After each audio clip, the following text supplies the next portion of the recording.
네, 감사합니다.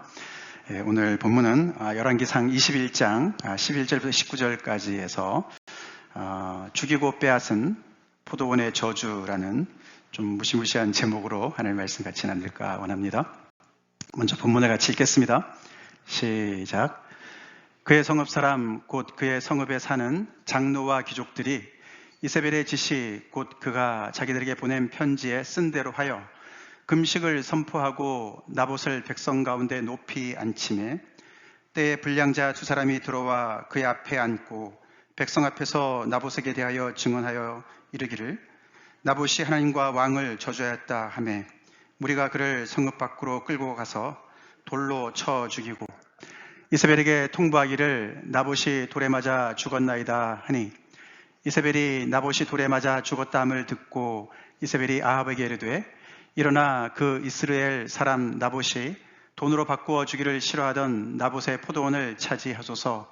나봇이 살아있지 아니하고 죽었나이다. 아합은 나봇이 죽었다 함을 듣고 곧 일어나 이스라엘 사람 나봇의 포도원을 차지하러 그리로 내려갔더라. 여호와의 말씀이 디셉 사람 엘리야에게 임하여 이르시되 너는 일어나 내려가서 사마리아에 있는 이스라엘의 아합 왕을 만나라. 그가 나봇의 포도원을 차지하려 그리로 내려갔나니 너는 그에게 말하여 이르기를 여호와의 말씀이 내가 죽이고 또 빼앗았느냐고 하셨다 하고 또 그에게 이르기를 여호와의 말씀이 개들이 나봇의 피를 핥은 곳에서 개들이 내 피 곧 내 몸의 피도 핥으리라 하였다 하라. 아멘. 무서운 구절로 오늘 본문이 끝납니다만 사실 저거는 시작입니다. 그 뒤에 더 엄청난 얘기들이 나오죠. 저희가 9월, 10월 이렇게 두 달간 열왕기상 말씀을 쭉 묵상해 왔습니다. 오늘 우리가 읽은 또 만나는 인물은 정말 악의 악을 계속 더하는 북이스라엘의 7번째 왕이죠. 이름은 아합이죠. 아합 왕입니다. 사실 북이스라엘의 왕들은 왕들 이름만 나오지 그 왕비가 누군지 이름이 안 나와요. 근데 이 아합의 경우는 다릅니다. 그렇죠? 그의 아내가 이세벨이라는 굉장히 정말 그 나라를 정말 아주 너무나 힘들게 만든 그런 사람이죠. 사실 이 악이 악을 더하는데 굉장히 옆에서 많이 이렇게 영향을 미친 인물이죠. 그 이야기를 오늘 우리가 또 이렇게 한 번 더 보면서 오늘 이제 열왕기상 말씀을 묵상하게 돼요. 끝내게 됩니다. 열왕기상 말씀을. 그리고 이제 우리 다음 달에는 욥기서 말씀을 우리가 묵상하게 되는데요. 욥기서에도 많은 또 하나님의 그런 보고가 보물이 들어가 있으니까 또 열심히 또 묵상하며 큰 은혜 받기를 바라고요. 이 악의 악을 더한 이 북이스라엘의 이 아합 왕, 사실 그 다른 이스라엘 왕들보다도 좀 다르게 이 열왕기 기자가 굉장히 지면을 많이 할애했습니다. 그렇게 무슨 배울 것이 없을 것 같은데 굉장히 이렇게 나쁜 짓을 많이 한 왕인데도 지면을 거의 16장부터 22장까지 굉장히 길게 이렇게 잡았단 말이죠. 당연히 이제 반면교사로 삼으라는 얘기겠죠, 그렇죠? 그의 그런 어떤 모습이 우리랑 이렇게 많이 또 이렇게 비춰지는 것들이 보여지니까요. 근데 그가 이렇게 잘못한 것이 크게 세 가지로 나눠집니다. 처음엔 우리가 지난번에 우리 살펴봤지만 바알 숭배에 정말 아주 헌신됐던 왕이었습니다. 그렇죠? 이세벨을 통해서 시돈 나라의 공주 아니었습니까? 그래서 바알을 완전히 들여와서 이 북이스라엘 완전히 바알의 천국으로 만든 죄가 있었고, 그 다음에는 아람과의 전쟁 이야기가 또 다뤄졌습니다. 그 아람과의 전쟁에서도 그가 결정적인 잘못을 합니다. 그리고 오늘 본문인 이 나봇의 포도원, 나봇이라는 사람의 포도원을 이렇게 정말 강탈해가는 그런 죄악을 저지르는 그 세 가지로 이렇게 나누어져 있습니다. 그때마다 하나님께서는 그의 잘못을 심판하십니다. 심판을 언도하셨어요.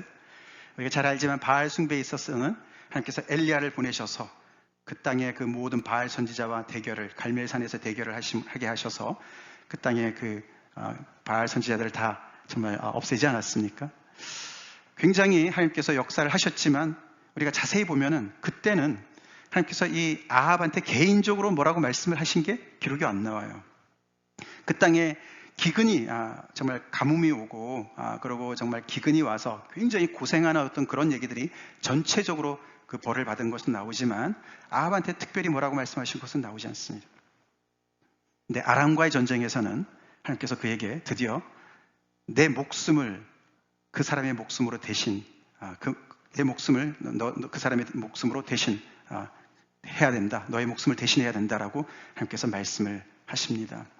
이때는 이 아람 왕 베나닷, 하나님께서 은혜를 베푸셔서 정말 자기들의 힘으로는 이길 수 없었는데 그 전쟁을 이기게 하셨는데도 불구하고 이 아합이 그 베나닷을 그냥 아주 통 크게 선심 써서 놔줍니다.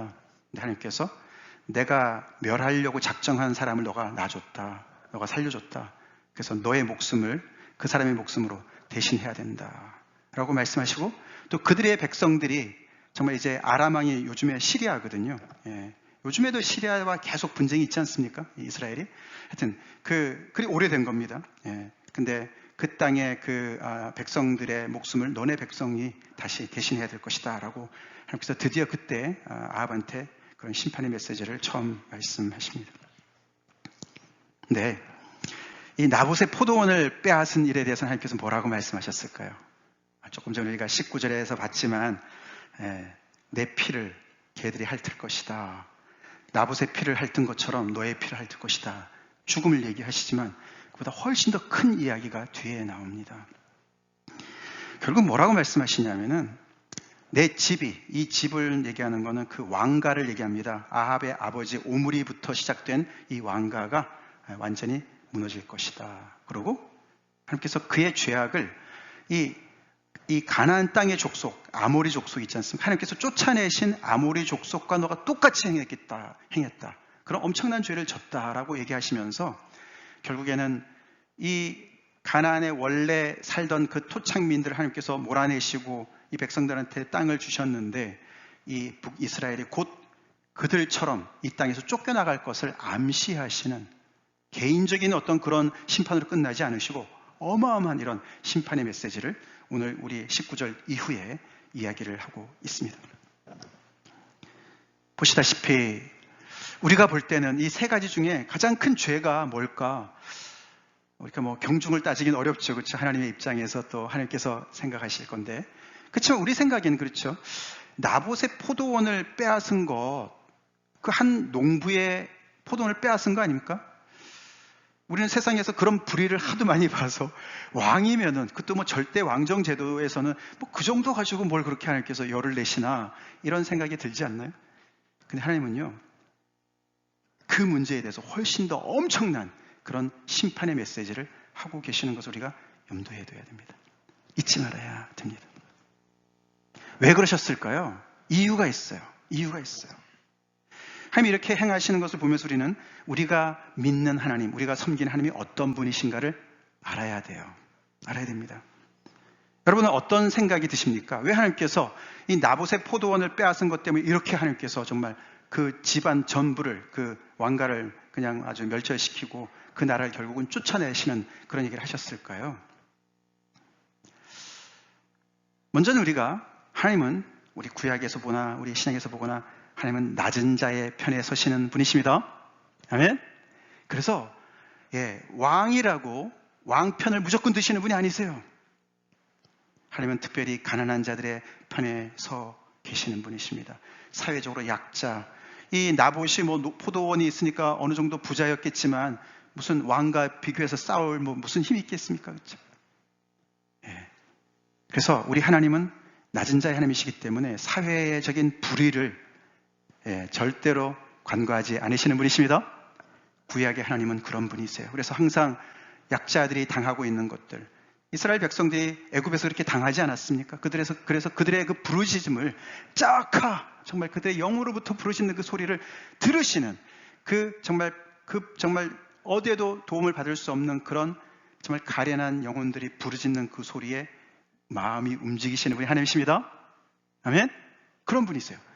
그래서 이 사회의 불의에 대해서 하나님께서 더 크게 반응하신다. 그 맞습니다. 근데 그게 전부가 아닙니다. 또 한편으로는 하나님은 언약의 하나님이시죠. 그래서 이렇게 죽이고 빼앗은 십계명의 살인죄를 짓고, 그죠? 예, 남 이웃 것을 탐해서 빼앗는 이 죄악을 또한 벌하시는 분이신 줄 믿습니다. 그 계명은 언약과 직결되어 있습니다. 언약은 하나님께서 내가 너희 하나님이 될 거야. 그래서 너희들 누구도 정말 너희들을 범하지 못할 거야. 이런 약속도 있지만 그렇기 때문에 너희는 계명을 지켜야 돼. 쌍방의 그런 관계를 잘 맺어야 돼. 순종해야 돼. 말씀하셨어요. 그래서 이 왕이 이세벨과 함께 작당을 해서 프레임을 해서, 그렇죠? 각본을 다 짜가지고 나봇이 뭘 잘못한 것도 없는데 하나님을 저주했다 그러고 왕을 저주했다 그러고 또 불량배 두 사람을 세워가지고 이렇게 거짓 증언을 해가지고 이 멀쩡한 사람을, 전혀 잘못함이 없는 사람을 죽이고 예, 그리고 그 재산을 빼앗았어요. 뒤에 가보면은 이 나봇뿐만 아니라 나봇의 남자들을, 아들들도 다 죽였습니다. 참 어마어마한 일이 벌어졌죠. 그래서 하나님께서는 언약의 하나님이시기 때문에 그런 것을 또한 따지신 것도 분명히 있습니다. 농부에 그냥 뭘 그렇게 돈을 훔쳐간 것도 아니고 뺏은 것도 아니고 생명을 앗아간, 그리고 그를 모든 것을, 그의 것을 정말 이렇게 약탈한 것을 하나님께서 물으시는 것이죠. 자, 근데 그보다도 더 큰 이유가 하나 더 남았습니다. 예, 우리가 오늘 이제 본문에서 이것이 이제 가장 중요한 내용인데요. 이 하나님은 구속의 하나님으로서, 구속의 하나님, 구원을 베푸시는 하나님으로서 이 땅을 굉장히 중요시 여긴다는 것을 우리가 알아야 됩니다. 땅. 이 포도원은 땅이잖아요. 그렇죠? 땅이에요. 하나님의 구원의 역사를 우리가 여러 가지 주제로 이렇게 볼 수 있는데, 성경을 관통하는 주제가 있는데 그 중에 하나가 땅으로 볼 수가 있어요. 땅으로. 아담과 하와가 에덴 동산에서 범죄하고 쫓겨났어요. 그렇죠? 신락원이에요. 신락원. 예, 그 에덴 동산에서 쫓겨난 것이 땅을 잃은 실향민이 된 거예요. 홈레스가 된 거예요. 그러나 결국 하나님께서 그들을, 정말 하나님을 떠난 이 죄악된 이 인간 인생들을 다시금 하나님께서 어떻게 회복하십니까? 복락원으로, 새하늘과 새 땅에 그들이 다시금 삶의 터전이 회복되도록, 그 전부가 이 창세기부터 계시록까지의 메시지가 그 얘기가 아닙니까? 크게 따지면 그렇습니다. 그 하나님의 구속의 역사 속에서 이 땅이 굉장히 중요합니다. 우리 평소에는 그렇게 생각을 잘 못하죠. 땅이 굉장히 중요합니다.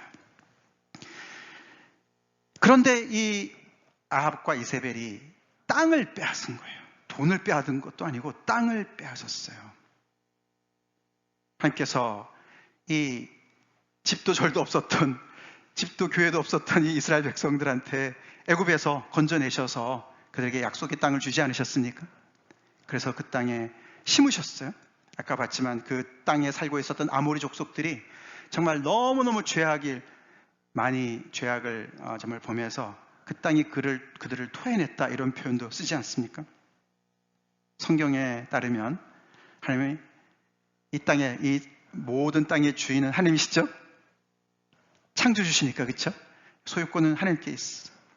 그래서 하나님께서 마치 못된 테넌트를 몰아내시고 새로운 테넌트를 이렇게 주시는 것처럼 그 땅을 이렇게 이들에게 맡겨주신 것이, 하나님께서 그 땅에 가서 너네가 잘 먹고 잘 살아라는 말씀이 결국은 그것이 구원을 이루는 구체적인 삶의 터전으로 주신 거예요.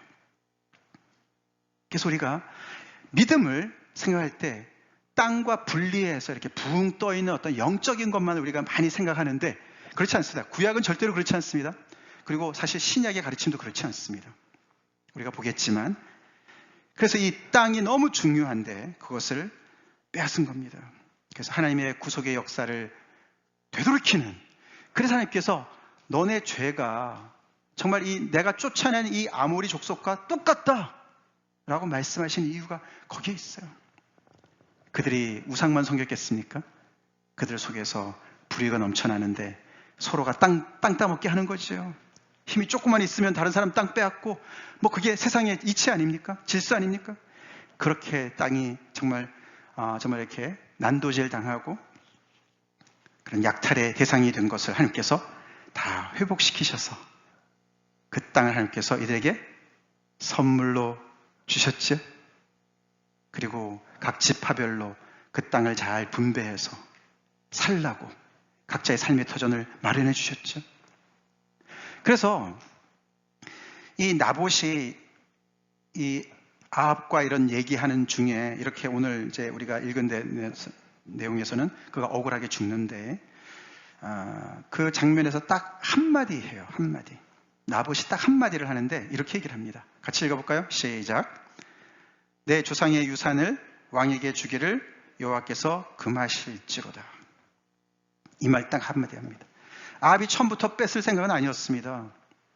자기 왕궁 바로 옆에 있으니까 내가 돈으로 사겠다. 후하게 쳐주겠다.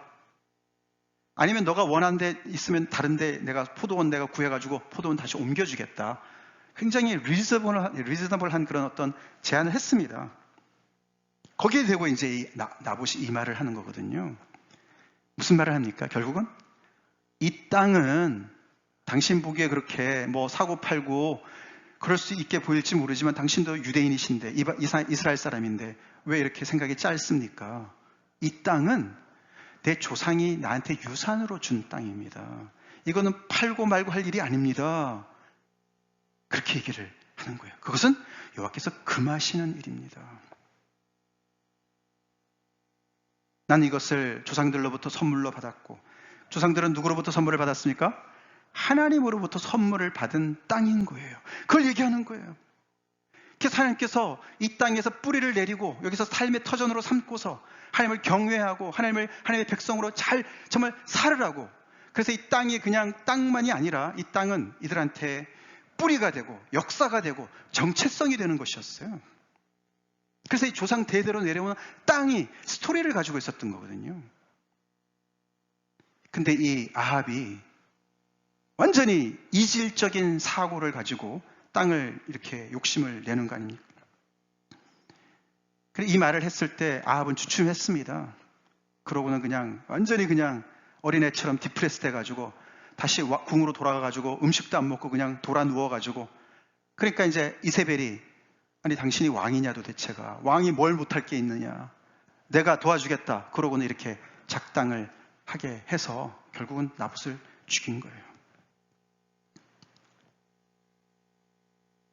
그래서 하나님께서는 계명도 어긴 것도 정말 큰 잘못이지만 이 나봇의 한 사람의 이 농부의 그런 뿌리가 되고 역사가 되고 정체성이 되는 하나님의 선물을 뺏어간 날강도로 보시는 거죠.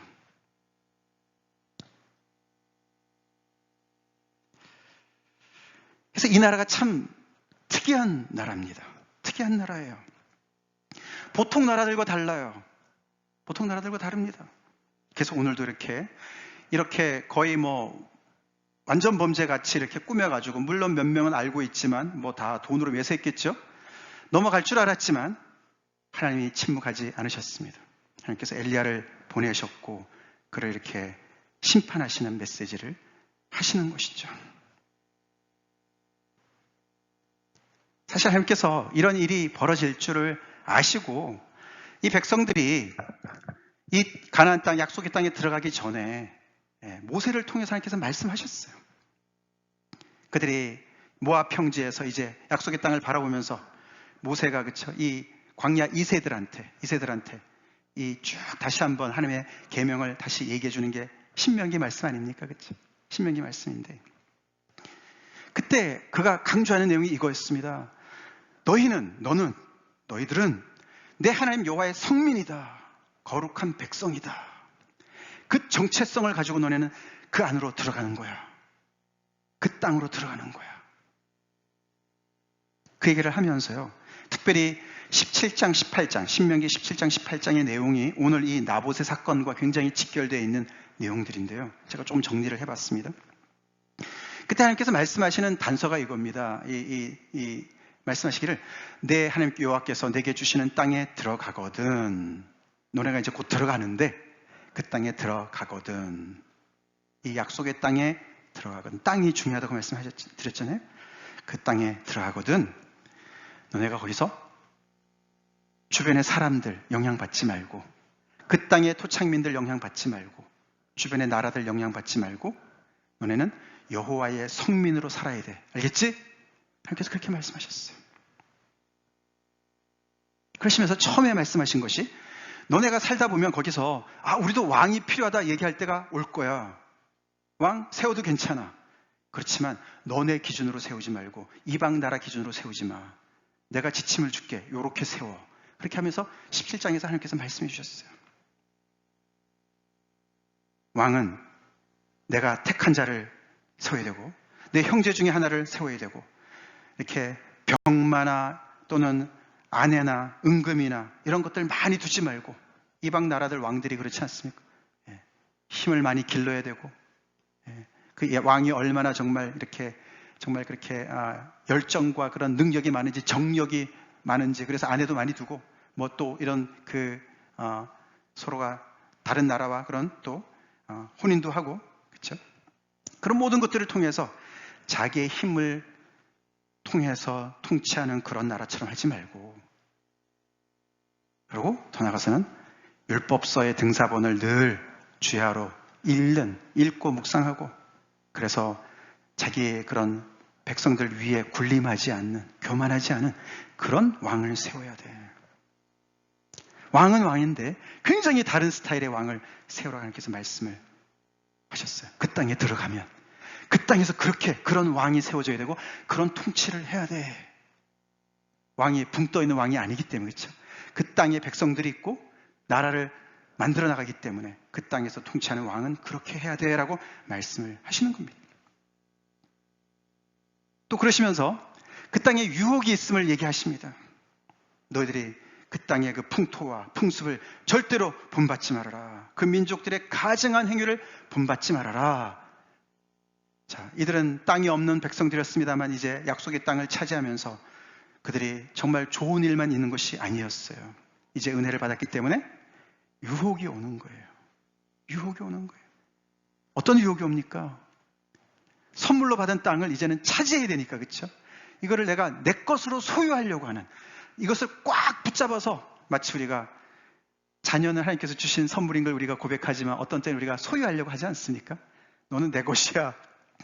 그렇게 우리가 자녀를 그렇게 우리가 잘못하는 것처럼 이들이 또한 이렇게 이 땅을 그렇게 할 수 있는 유혹들, 그걸 하기 위해서 많은 다른 이제 이런 그 민족들이 행했던 그런 가증한 행위들을 많이 본받는다는 것이죠. 거기에 신명기 18장 19절부터 12절에 제가 잘못 썼네요. 그게 어떻게 9절을 잘못 썼습니다. 죄송합니다. 9절부터입니다. 9절부터 12절까지 보면은 이 백성들이 그 땅에서 땅 주인이 하나님이신지도 모르고 자기들한테 주어진 땅을 열심히 지키고, 하여튼 힘이 있으면 어떻게든지 간에 어떤 힘이라도 정말 이렇게 의지해서 그 땅을 늘리려고 애를 많이 쓰는 거죠. 요즘도 그렇지 않습니까? 그렇죠? 요즘에도 돈 많이 버는 사람들은 당연히 그런 또 재력이 있으니까 할 수 있는 거 아닙니까? 이들이 그 의지한 것들이 이렇게 많습니다. 가증한 행위들이요. 자녀를 제물로 주는 사람도 있었어요. 몰렉 숭배자들도 있었고, 점쟁이들, 기흉과 요술자들, 무당, 진언자, 신접자, 박수, 초혼자, 이 모든 사람들이 이 자기의 힘으로 불가능하니까 뭔가 초능력을, 뭔가의 어떤 그런 초월적인 그런 세력에 의지하는 거죠. 그렇죠? 그래서 그 땅에 계속해서 자기의 욕심을 채우려고 하는 그런 많은 우상 숭배와 그 땅에서 그런 모든 불의를 너네 절대로 본받지 말아라. 그렇게 말씀을 하셨습니다. 그러고는 하나님께서 나와 같은 선지자 하나를 하나님께서 일으키실 것이다. 모세가 그렇게 얘기합니다. 너네가 그 땅에 들어가서 살 때에 왕은 이런 사람을 세우고 그 민족들이 이런 가정하는 것은 본받지 말아야 되는데, 내가 너희를 위해서 선지자 한 사람을 세울 것이다. 일으킬 것이다. 여기 나와 같은 이라는 모세를 얘기합니다. 모세와 같은 선지자 하나를 일으킬 것이다. 그래서 너희는 그의 말을 들어야 된다. 그래서 그렇게 분부를 하셨어요. 그래야만 너희가 그 땅에 들어가서 여호와의 거룩한 백성으로 좌로나 우로나 치우치지 않고 이방 백성들 본받지 않고 그렇게 너네가 잘 그 땅에서 정말 대대로 복된 삶을 살 수 있을 거야 라고 말씀을 하셨다는 거예요. 자, 여기서 우리가 보면은 이 왕과 선지자 이렇게 어떻게 보면 이렇게 대척점에 있는 것으로 이렇게 보이지 않습니까? 그렇죠? 오늘도 아합을 컨프론트하는 것은 선지자 엘리야입니다. 그렇죠? 그래서 이 나라가 굉장히 특이한 나라인 거예요. 굉장히 특이합니다. 왕도 특이하고 또 이 땅에 이 나라에 선지자가 있던 게 굉장히 특이해요. 뭐 다른 나라도 뭐 선지자들이 있었겠지만 그 뭐 다 이런 밑에 나오는 저런 종류겠죠. 그러나 이 땅의 선지자는 여기 보시면은 나와 같은 선지자 하나를 일으키시리니 하나님께서 일으키신다는 거예요. 여기서 이게 일으키신다는 단어가 그게 부활이라는 뜻이에요. 원래 어원이 같은 뜻이에요. 그러니까 전적으로 하나님께서 그런 인물을 이렇게 세우신다는 뜻이에요. 그래서 그 백성에게 계속해서 하나님의 뜻을 계속 외치는 하나님의 말씀을 대신해서 대언하는 그런 사람들을 그 땅에 세우시겠다고 말씀을 하셨어요. 그게 이 이스라엘 백성이 굉장히 다른 나라와 다른 그런 특이점이었어요. 그것을 통해서 선지자가 하는 말을 왕이 잘 듣고 그 하나님의 말씀으로 듣고 따라서 잘 그것을 순종해서 그 땅에서 하나님의 말씀들을 잘 실현하면서 거기서 대대로 자녀를 키우고 스토리를 만들고 스토리가 쌓이면서 히스토리가 되고 그래서 너희 정말 뿌리도 없고 정처도 없고 땅도 없고 집도 없었던 너희들이 거기서 너네가 정착을 잘 하면서 너네가 뿌리를 내리고 거기서 하나님의 백성으로 잘 살으라고 말씀을 하신 겁니다. 그래서 이 땅에는 세상 어디에서 찾아보지 못하는 희년이라는 제도가 있지 않았습니까? 희년, 주빌리. 매 7년마다 안식년이 있는데 거기서 7번째 그 다음 해가 희년으로 해서 땅을 그동안에 뭐 좀 재정적으로 뭘 잘못해서 땅을 다 팔아먹었어도 그 희년에는 다시 다 돌아가고 원주인으로 돌아가게 하는 거예요. 그래서 이 땅의 주인이 하나님인 것을 늘 잊지 않고 이 땅이 다 하나님께서 주시는 선물인 줄로 알고 그 선물을 잘 지키는 그런 사람들로 살으라고 하나님께서 이렇게 이런 장치를 다 주신 겁니다. 그런데 우리가 오늘 벌어진 사건을 보니까 하나님께서 선지자를 일으켜 주시고 엘리야를 보내주셨는데도 불구하고 아합이 듣지 말아야 될 이세벨의 말을 듣고서 이방 여인의 말을 듣고서 이런 하나님의 모든 계획과 지금까지 하나님께서 쭉 해오신 모든 일들을 다 뒤집어 엎는 그런 일을 행한 것이에요. 들을수록 그의 죄가 크죠. 들을수록 이 땅에서 어떤 죄의 경중을 따질 때 세상의 기준과 굉장히 다르지 않습니까? 다릅니다.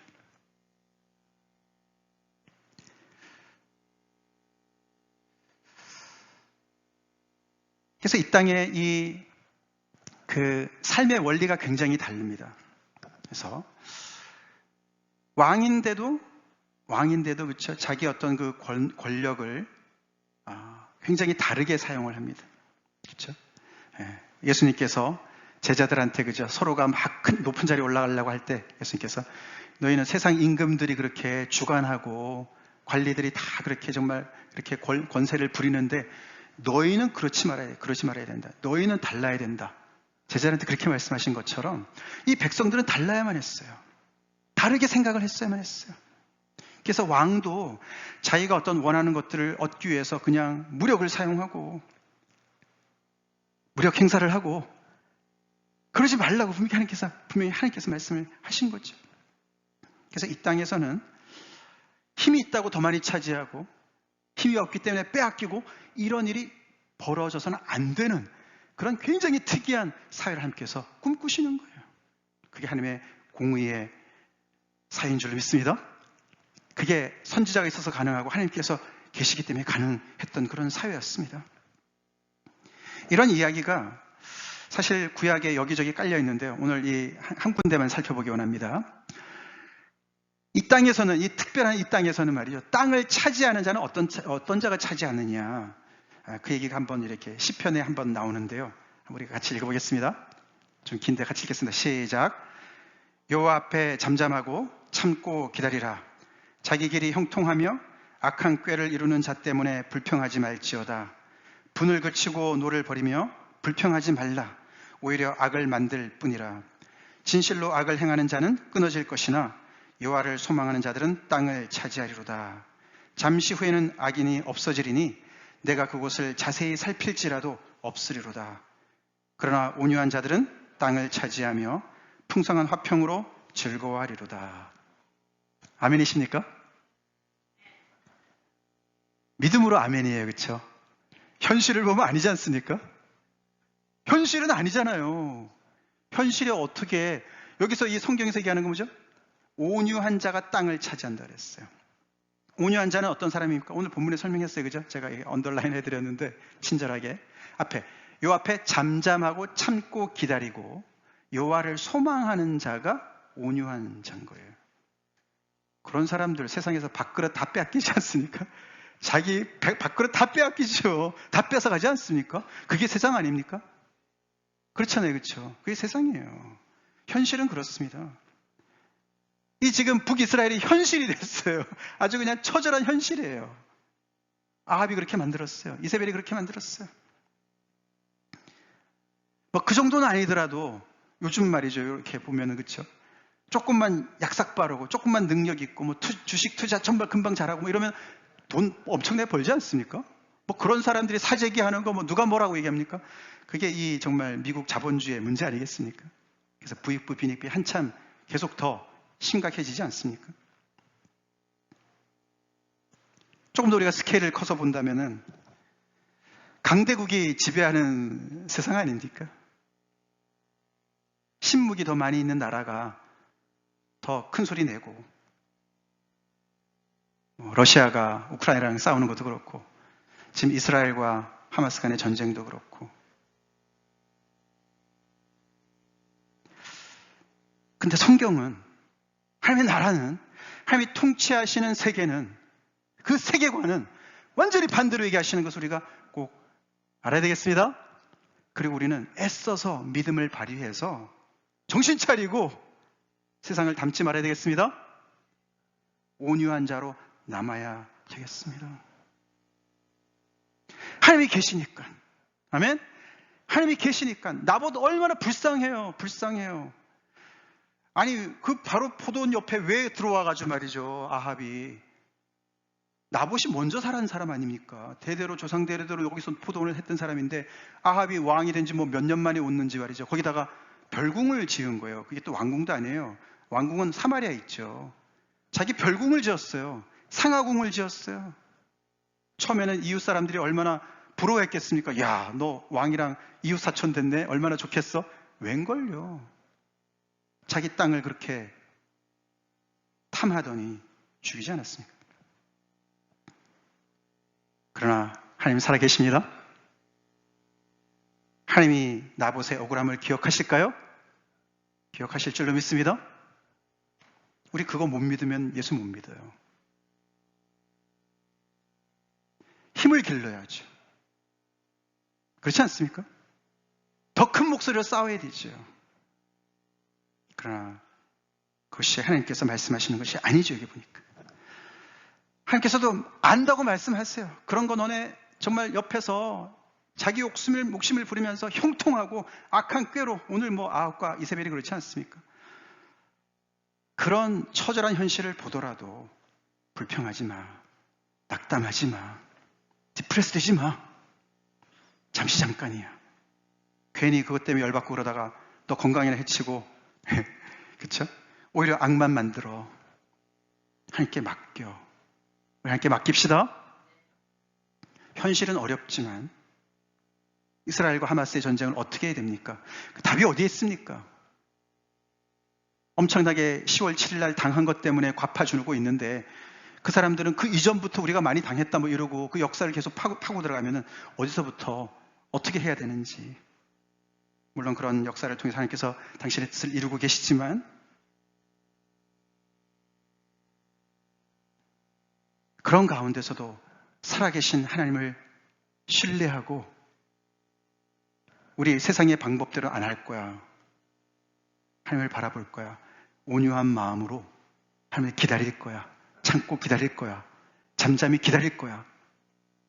그렇게 한다고 생각해 보세요. 바보 취급하죠, 세상에서. 저 바보야. 우리 예수님 믿기 때문에 바보처럼 살 수 있을까요? 그런 부분에서. 기도하면서 온유함으로 하나님을 참아 기다림으로 하나님께서 신원해 주실 것을 바람으로 기다릴 수 있을까요? 성경은 분명히 온유한 자들이 땅을 차지한다고 했습니다.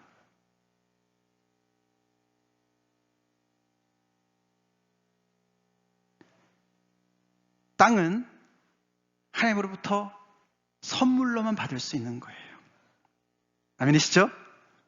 그렇습니다. 땅은 선물로만 받을 수 있어요. 우리가 하나님과 무슨 딜을 해서 얻을 수가 있겠습니까?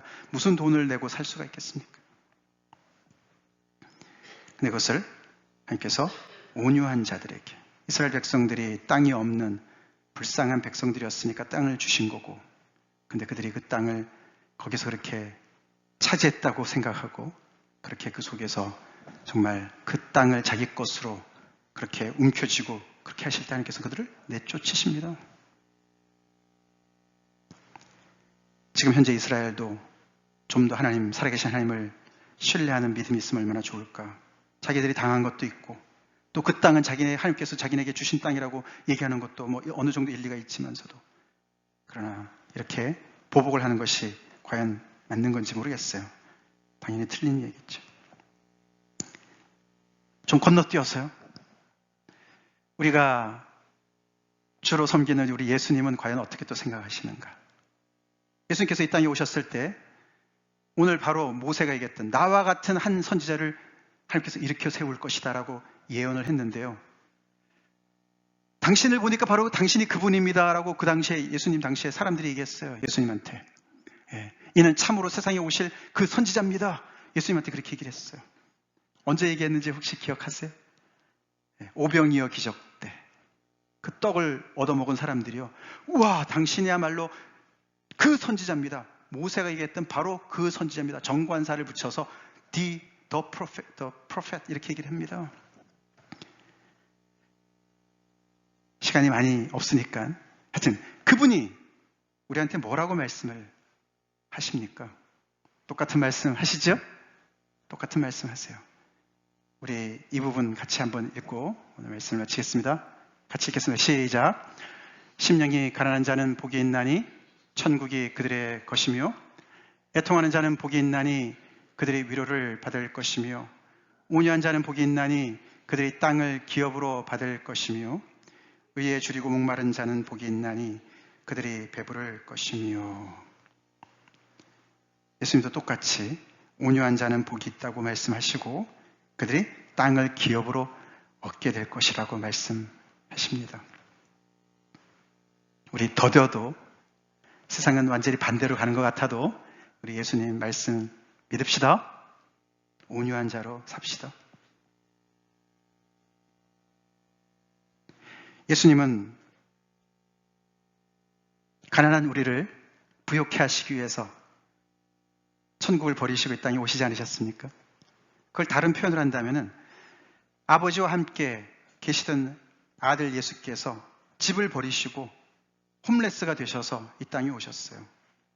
홈레스가 된 우리를 천국으로 인도하시기 위해서. 아멘이시죠? 그런 분이시죠? 그래서 우리한테 이 땅을 기업으로 주시기 위해서 오신 거예요. 여기 땅, 예수님께서 우리한테 땅을 주신다고 그랬는데 땅에 기업을 주신다. 그게 도대체 무슨 뜻일까? 우리가 이스라엘 백성들 구약에는 그 팔레스틴 땅에, 가나안 땅에 어떤 그런 정말 물리적인 땅이 있지 않습니까? 그런 얘기를 하시는 것 같지는 않은데 뭘까요? 우리는 이것을 많이 영적으로 해석하지 않습니까? 그렇죠? 죽어서 천국에, 글쎄요, 우리 뭐 좀 땅을 좀 뭐 몇만 평 주시나? 뭐 이런 생각을 우리가 또 할 수 있을지 모르겠습니다만. 글쎄요. 예수님이 오시면은 또 우리가 어떤 일이 또 벌어질지 모르겠지만 이 부분은 그냥 영적인 해석으로는 할 수가 없습니다. 아까도 말씀을 드렸지만 땅이란 것은 뭐라 그랬어요?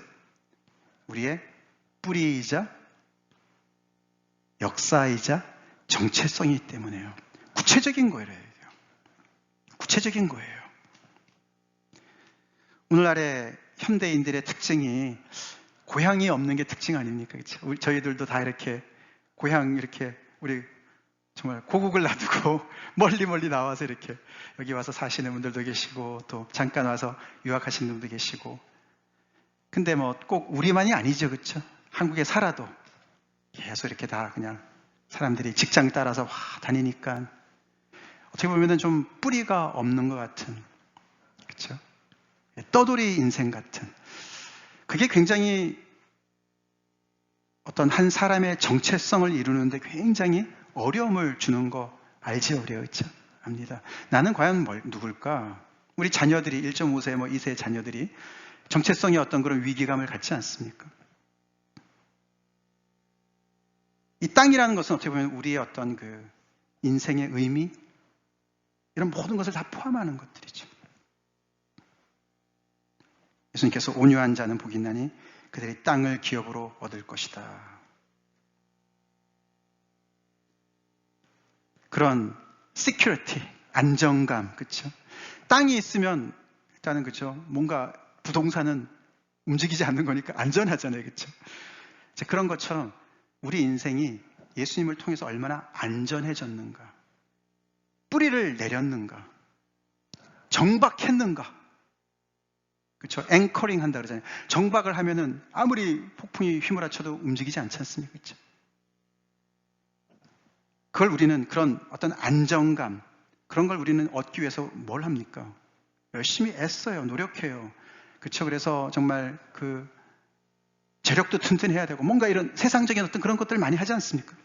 근데 예수님 오늘 말씀에 계속해서 아닙니다. 그 시큐리티는 땅은 하나님의 선물입니다. 하나님의 선물이에요. 하나님의 선물이에요. 하나님을 바라보고 참고 기다리고 잠잠히 기다리고 하나님을 소망하는 자들. 이상하게도 그런 사람들이 그런 안정감을 갖는다는 거예요. 밀리언웨어가 되고 뭐 이런 사람들이 아니라 그것은 하나님의 선물이기 때문에 하나님께서 온유한 자들에게만 주시는 거기 때문에 오늘 말씀을 통해서 나는 그런 땅이 있나 살펴보시는 여러분 되길 간절히 기도합니다. 나에게는 그런 안정감이 있나 삶의 터전이 있나 우리 참빛교회 공동체를 이렇게 모여 있습니다. 이 자리가 우리가 예배드리고 우리는 드리는 이 자리가 또한 우리의 삶의 터전들이 우리의 이 한 주님의 몸으로 모여있는 이 여기가 또한 땅의 연장선이 되어야 될 줄로 믿습니다. 우리의 신앙이 이런 구체적인 현장 속에서 뿌리를 내려야 돼요. 그래서 우리 지난주에 봤지만 너 혼자 아니야. 7천 무릎을 꿇지 않은 7천이 있어. 하나님께서 말씀하신 그 신앙 공동체 얼마나 든든한 그 하나님의 백성들 하나님께서 심어두신 그런 것들을 보지 않습니까? 근데 그런 것들이 온유한 자에게 주시는 복이라는 거예요.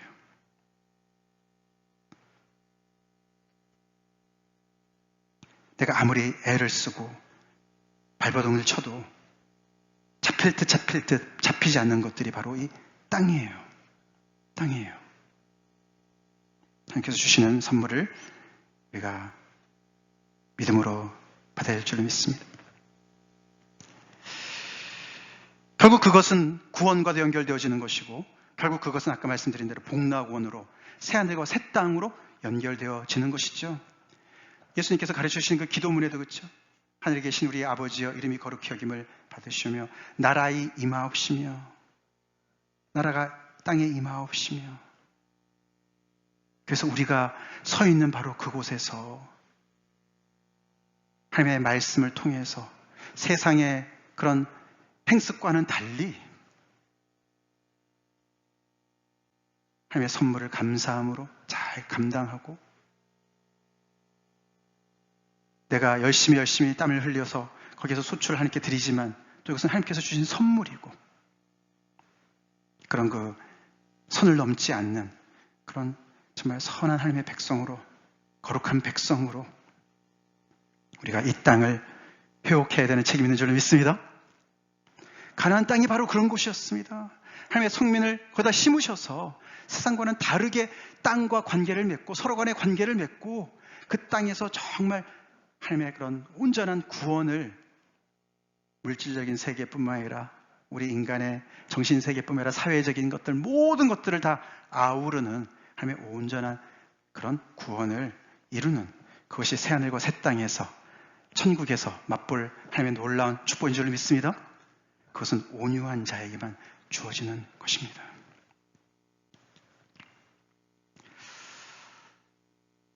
오늘 이 본문 말씀과 연결되기도 하지만 오늘 그래서 제가 이게 마태복음 5장을 인용했는데 또 우리 외우는 본문 아닙니까? 그렇죠? 이미 다 외우시는 분들 계실 것 같은데 이 부분 다 외우시죠?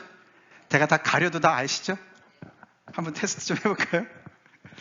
자, 얼른 보시고 지금 빨리 자 컨닝 하시고 제가 가립니다. 같이 크게 읽겠습니다. 시작. 심령이 가난한 자는 복이 있나니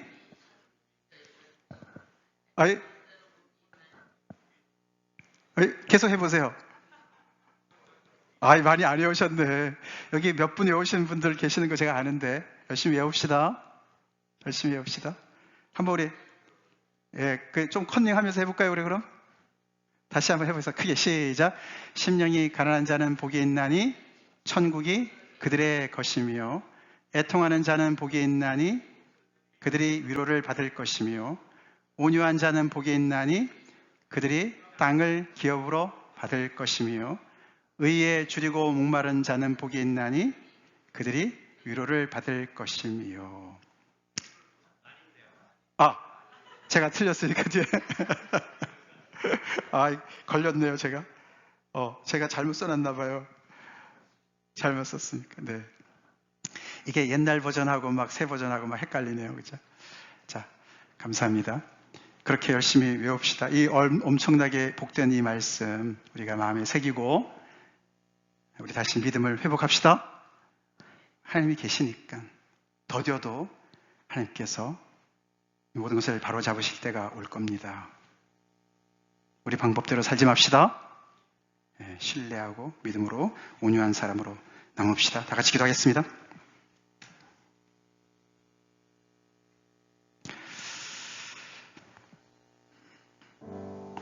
이렇게 열왕기상 말씀이 끝납니다.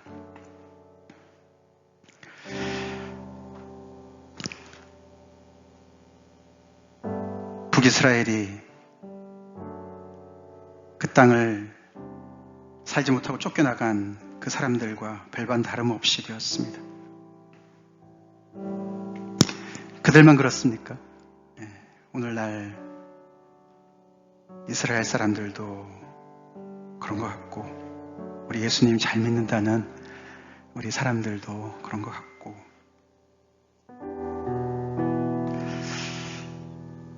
더 부자 되려고 그렇게 무당이나 뭐 이런데 점치는 데나 이런 데도 가는 사람도 있다지 않습니까? 성경의 진리를 잘 모르는 것이죠. 땅은 누가 차지하느냐? 온유한 자만이 차지한다고 하나님께서 말씀하십니다. 우리 모두가 땅을 차지하는 자로 삽시다. 하나님 앞에 믿음을 가지고 온유한 자로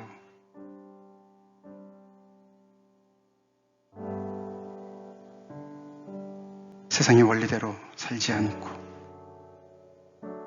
그렇게 살 뿐만 아니라 또 옆에 있는 사람들의 그 땅을 지킬 수 있도록 하나님께서 주신 그 은혜를 지킬 수 있도록 또 우리는 우리 하나님께서 주신 이 믿음의 공동체를 든든히 세워갈 수 있도록 열심히 또 주님 앞에 믿음을 발휘하며 주님 나아갑니다. 우리에게 믿음을 더하시고 땅과 같은 그런 뿌리를 깊이 내릴 수 있는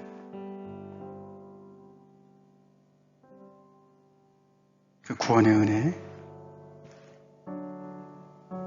뿌리를 깊이 내릴 수 있는 그런 신앙 공동체 될 수 있도록 주님 축복해 주십소서. 다 같이 기도하겠습니다.